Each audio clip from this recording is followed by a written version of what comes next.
Good morning बच्चों। हम पढ़ रहे थे आपका चैप्टर 3 और इससे पहले वाली क्लास में हमने पढ़ी थी प्रश्नावली 301। आज हम पढ़ेंगे प्रश्नावली 302।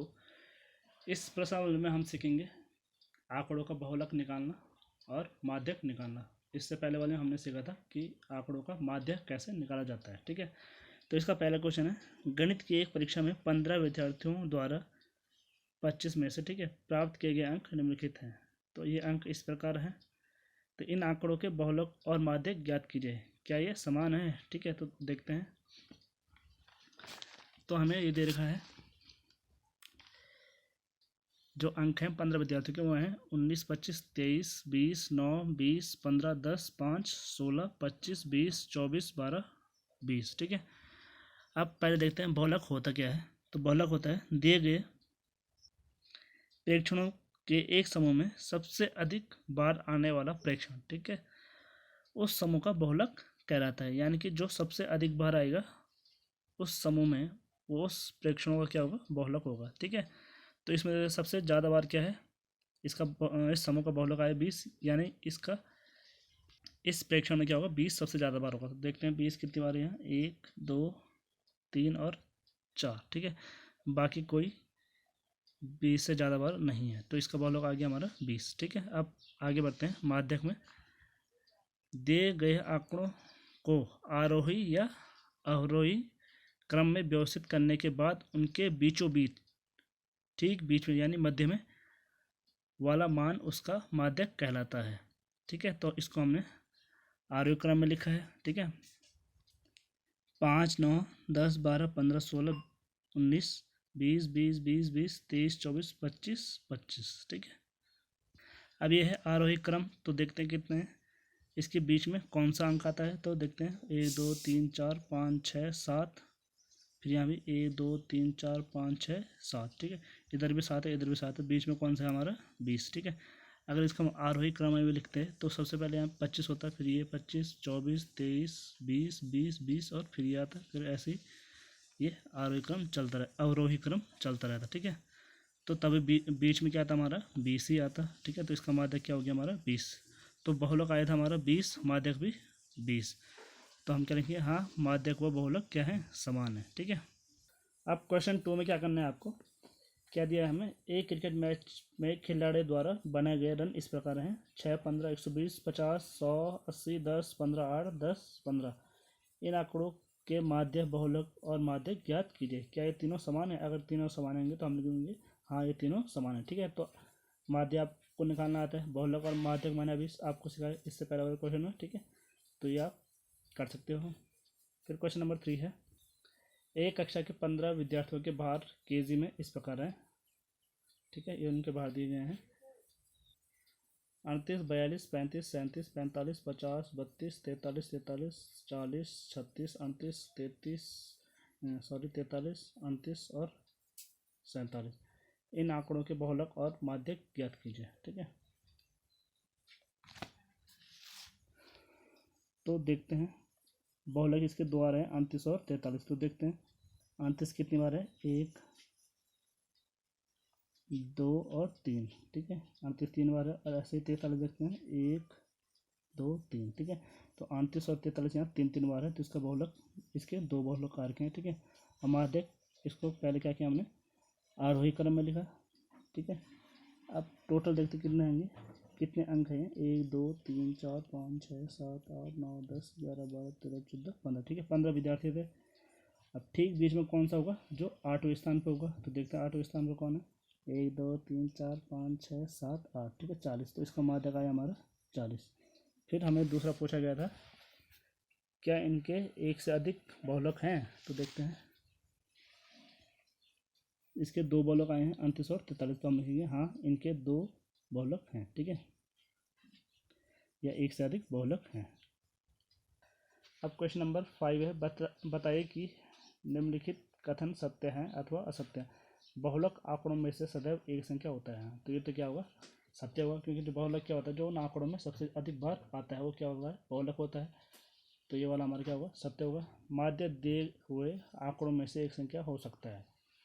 तो ये क्या है, असत्य है, क्योंकि माध्य क्या होता है, उनका योग करके अपॉन जितनी कुल संख्या है उसे भाग देकर जो आता है वो हमारा क्या होता है, माध्य होता है। तीसरा, माध्यक आंकड़ों में से सदैव एक संख्या होता है।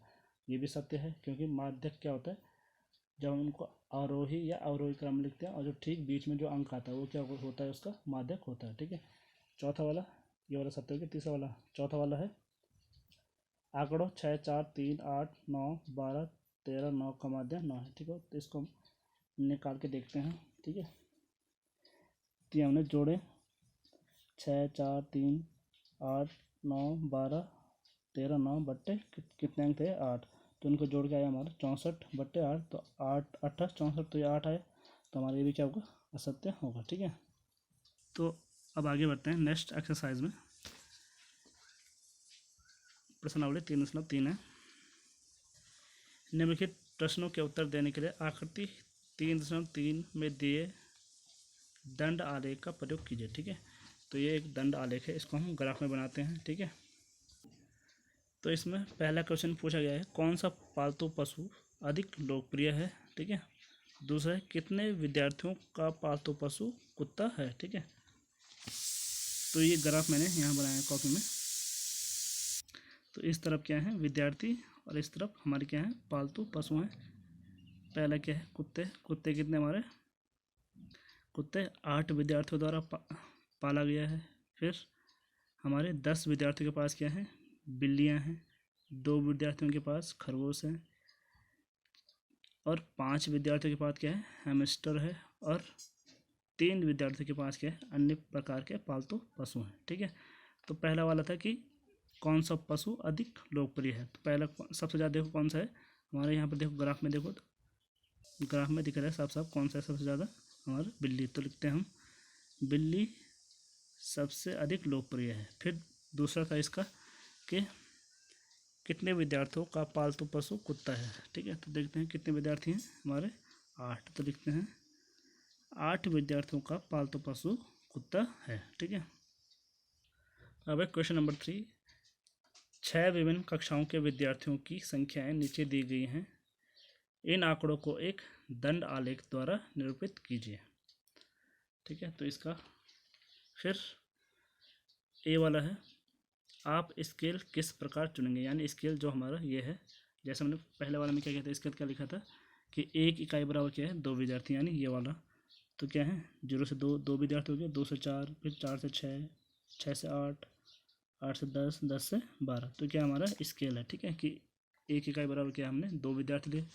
अब इसमें हमें बताने कि हम स्केल किस प्रकार चुनेंगे। फिर दूसरा है, निम्नलिखित प्रश्नों के उत्तर दीजिए। तो पहले हम इसका क्या बनाते हैं, दंड आलेख। तो इसका दंड आलेख इस प्रकार बनेगा।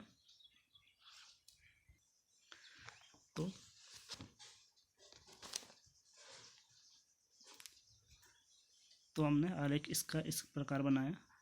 तो यहाँ क्या है, 0, यह है हमारा 0। 0 से 80 के बीच किसी भी विद्यार्थियों की संख्या नहीं है, तो इसको हमने ऐसे क्रॉस करके दिखा दिया। अब हमने क्या किया, 80 से 90, 90 से 100। तो हमने क्या लिया स्केल, 1 इकाई बराबर 10 विद्यार्थी। ठीक है, अब कक्षा 5 में विद्यार्थियों की संख्या है 100, कितनी है, 135। ठीक है, तो इसको हमने यहाँ दर्शाया है। फिर कक्षा 6 में है हमारे 120, 7 में है हमारे 95, 8th में है 100, 9th में है कितने, 90, और 10th में है 80। अब पहला वाला क्वेश्चन क्या था, आप स्केल किस प्रकार चुनेंगे। तो अभी क्या बताया मैंने कि स्केल क्या है, 1 इकाई बराबर 10 विद्यार्थी। फिर बी का पहला वाला, किस कक्षा में विद्यार्थियों की संख्या सबसे अधिकतम है और किस कक्षा में न्यूनतम। सबसे अधिक किस में है, इसमें देखो किस में, कक्षा 5 में, और सबसे कम किस में, कक्षा 10 में। तो कक्षा 5 में विद्यार्थी की संख्या सबसे अधिकतम है, और कक्षा 10 में विद्यार्थी की संख्या सबसे न्यूनतम है। अब दूसरा सवाल क्या था, कक्षा 6 के विद्यार्थियों की संख्या का कक्षा 8 के विद्यार्थियों की संख्या से अनुपात ज्ञात कीजिए। यानी हमें क्या निकालना है, 120/100। तो यहाँ हमने निकाला है 120/100, 0 से 0 कटा, 12/10 हो गया, और 2 पंजे 10, और 2 छक्के 12। तो यह है 6/5 या 6:5। अब क्वेश्चन 4 है, एक विद्यार्थी के प्रथम सत्र और द्वितीय सत्र का प्रदर्शन दिया हुआ है। एक उपयुक्त स्केल चुनकर एक दोहरा दंड आलेख खींचिए और दिए गए प्रश्नों के उत्तर दीजिए। तो इसमें एक नया वर्ड आ रहा है, दोहरा दंड आलेख, क्योंकि इसमें हमें दो आंकड़े दिए हैं, तो इसमें हमारे दो क्या बनेंगे, आलेख एक साथ बनेंगे। तो इसका जो दंड आलेख है वो इस प्रकार बनेगा। इसको हमने दर्शाया है प्रथम सत्र से और इसको द्वितीय सत्र से, ठीक है। प्रथम सत्र, ये द्वितीय सत्र, और इसके लिए हमने 1 सेंटीमीटर, मान लो इन दोनों के बीच की दूरी क्या है, 1 सेंटीमीटर है, तो 1 centimetre equal to 10 points, 10 marks, ठीक है, 10 अंक है। तो अंग्रेजी है पहला विषय, अंग्रेजी पहले सत्र में है 67, दूसरे सत्र में 70, ये दर्शाया है 67 और 70, फिर 60 और 70 की यहाँ होगा, क्या होगा 67। फिर है हिंदी, हिंदी में प्रथम सत्र में 72, द्वितीय में 65, तो यहाँ 72 हो गया और ये 65, ठीक है, 60 और 70 के बीच। फिर गणित में प्रथम सत्र में 88, द्वितीय सत्र में 95, तो यहाँ आ गया हमारा ये 88 और ये 95, ठीक है। फिर इसी प्रकार है विज्ञान, विज्ञान में प्रथम सत्र में 81, 80 से थोड़ा ऊपर का 81, तो इसकी सीध में ये बना रखा है। फिर द्वितीय सत्र में है 85, ठीक है, 80 और 90 के ठीक बीच में ये 85 के। फिर लास्ट में है हमारा सामाजिक विज्ञान, प्रथम सत्र में है 73, द्वितीय में 75, तो ये 73 हो गया, 70 से थोड़ा ऊपर 73 और 75, 70 और 80 के ठीक बीच में ये 75 हो गया। तो ये इस साइड है हमारे अंक और यहाँ है हमारे विषय, ठीक है, अंग्रेजी, हिंदी, गणित, विज्ञान और सामाजिक विज्ञान। अब इससे रिलेटेड क्वेश्चन है,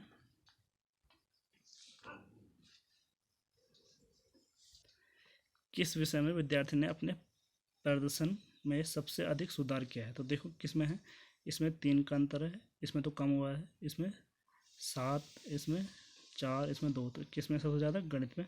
तो इसका लिखना है गणित विषय में विद्यार्थी ने अपने प्रदर्शन में सबसे अधिक सुधार किया, ठीक है। फिर दूसरा है किस विषय में सुधार सबसे कम है। तो किस विषय में है, हमारा सामाजिक विज्ञान में, क्योंकि इसमें सिर्फ 2 अंकों का सुधार हुआ, तो इसमें लिखेंगे हम सामाजिक विज्ञान विषय में सुधार सबसे कम है। फिर है क्या किसी विषय में प्रदर्शन नीचे गिरा है। तो देखते हैं किस में है, हमारा किस में है, हिंदी में है। इसमें 7 अंक का डिफरेंस है, तो इसका मतलब क्या है, हिंदी में उसका प्रदर्शन क्या है, परफॉर्मेंस थोड़ी कम हुई है। तो हम लिखते हैं हिंदी विषय में प्रदर्शन नीचे गिरा है। अब है क्वेश्चन नंबर 6, क्वेश्चन नंबर 5 और क्वेश्चन नंबर 2 आपके लिए होमवर्क है। तो क्वेश्चन नंबर 6 है, इस अध्याय के प्रारंभ में दिए हुए विभिन्न नगरों के न्यूनतम और अधिकतम तापमानों के आंकड़ों 3.5 को लीजिए। इन आंकड़ों को एक दोहरा दंड आलेख खींचकर निम्नलिखित प्रश्नों के उत्तर दीजिए, ठीक है। तो इस चैप्टर के स्टार्ट में देख कौन से सारणी बनी थी, हमारी ये वाली सारणी बनी थी। तो इन आंकड़ों को हमें क्या करना है, एक दोहरे दंड आलेख में प्रदर्शित करना है, ठीक है। तो इसका दोहरा दंड आलेख इस प्रकार बना है। सबसे पहले क्या है, अहमदाबाद में न्यूनतम है हमारा 29 और अधिकतम है 38, ठीक है। इसको न्यूनतम द्वारा दिखाया गया है और जो ऐसे शेडेड द्वारा किया गया है इसको अधिकतम के द्वारा दर्शाया गया है, ठीक है। फिर सेकंड वाला है अमृतसर 37 डिग्री अधिकतम और 26 डिग्री न्यूनतम, तो यहाँ 26 डिग्री न्यूनतम हो गया और 37 डिग्री अधिकतम। फिर उसके बाद है Chennai 36 degree Bangalore 29 degree 28 degree Celsius अधिकतम और 21 डिग्री सेल्सियस न्यूनतम, तो यहाँ आ गया 21 डिग्री सेल्सियस न्यूनतम और 28 डिग्री सेल्सियस अधिकतम। उसके बाद है चेन्नई 36 डिग्री सेल्सियस अधिकतम और 27 डिग्री सेल्सियस न्यूनतम, तो चेन्नई में है हमारा 27 डिग्री सेल्सियस न्यूनतम और 36 डिग्री सेल्सियस अधिकतम। उसके बाद है दिल्ली 38 डिग्री सेल्सियस अधिकतम और 28 डिग्री सेल्सियस न्यूनतम। तो न्यूनतम था 28 डिग्री सेल्सियस और अधिकतम है 38 डिग्री सेल्सियस। फिर जयपुर में है 39 डिग्री सेल्सियस और 29 डिग्री सेल्सियस। तो यह है जयपुर में 29 डिग्री सेल्सियस न्यूनतम और 39 डिग्री सेल्सियस अधिकतम। फिर है उसके बाद है जम्मू। जम्मू में देखो क्या है, जम्मू में है 41 डिग्री सेल्सियस अधिकतम और 26 डिग्री सेल्सियस न्यूनतम। तो ये हो गया 26 डिग्री सेल्सियस, ये जम्मू में 26 डिग्री सेल्सियस न्यूनतम और 41 डिग्री सेल्सियस अधिकतम। 40 से थोड़ा ऊपर होगा 41 डिग्री सेल्सियस। फिर है चेन्नई। चेन्नई में है 32 डिग्री सेल्सियस अधिकतम और 27 डिग्री सेल्सियस न्यूनतम। तो हो गया 27 डिग्री सेल्सियस न्यूनतम और 32 डिग्री सेल्सियस अधिकतम। अब इससे संबंधित हमारे क्वेश्चन है।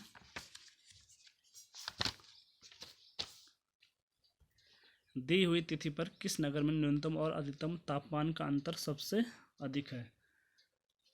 तो तिथि कौन सी थी वो? 20/6/2006।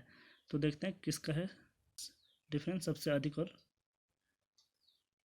तो इसमें है कितना 9, इसमें है 11 डिग्री सेल्सियस डिफरेंस, इसमें 7, इसमें है 9 डिग्री सेल्सियस, इसमें 10 डिग्री सेल्सियस, इसमें भी 10 डिग्री सेल्सियस और इसमें कितना है 15 डिग्री सेल्सियस और इसमें है 5 डिग्री सेल्सियस। तो सबसे अधिक किसमें है? जम्मू में। ठीक है, तो हम लिखेंगे ये दी हुई तिथि 20/6/2006 पर जम्मू नगर के न्यूनतम और अधिकतम तापमानों का अंतर सबसे अधिक है। ठीक है, कितना था 15 डिग्री सेल्सियस। फिर सेकंड वाला है कौन सा नगर सबसे गर्म है और कौन सा नगर सबसे ठंडा है? तो देखते हैं। तो सबसे गर्म कौन सा होगा हमारा? जम्मू, क्योंकि जम्मू में सबसे अधिकतम तापमान है। और सबसे ठंडा होगा हमारा कौन सा? बेंगलुरु। ठीक है, तो ये आ गया हमारा सबसे गर्म नगर जम्मू है और सबसे ठंडा नगर बेंगलुरु है। ठीक है, फिर उसके बाद थर्ड वाला क्वेश्चन है ऐसे दो नगरों के नाम लिखिए जिनमें से एक का अधिकतम तापमान दूसरे के न्यूनतम तापमान से कम था। तो देखते हैं।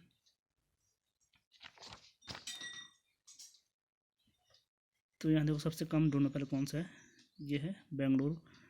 अब इससे अधिक देखो किस शहर का न्यूनतम तापमान है। ठीक है, तो एक तो है किसका? अहमदाबाद का, और दूसरा है किसका? जयपुर का। तो हम लिख सकते हैं तीसरे में बेंगलुरु और अहमदाबाद या बेंगलुरु और जयपुर। ठीक है, फिर इसका लास्ट वाला उस नगर का नाम लिखिए जिसके न्यूनतम और अधिकतम तापमानों का अंतर सबसे कम है। ठीक है, तो सबसे कम देखो किसका है, किसका आया था हमारा? सबसे कम आया था मुंबई का। कितना था इसका? 5 डिग्री सेल्सियस। तो हम लिखेंगे मुंबई नगर के न्यूनतम और अधिकतम तापमानों का अंतर सबसे कम है।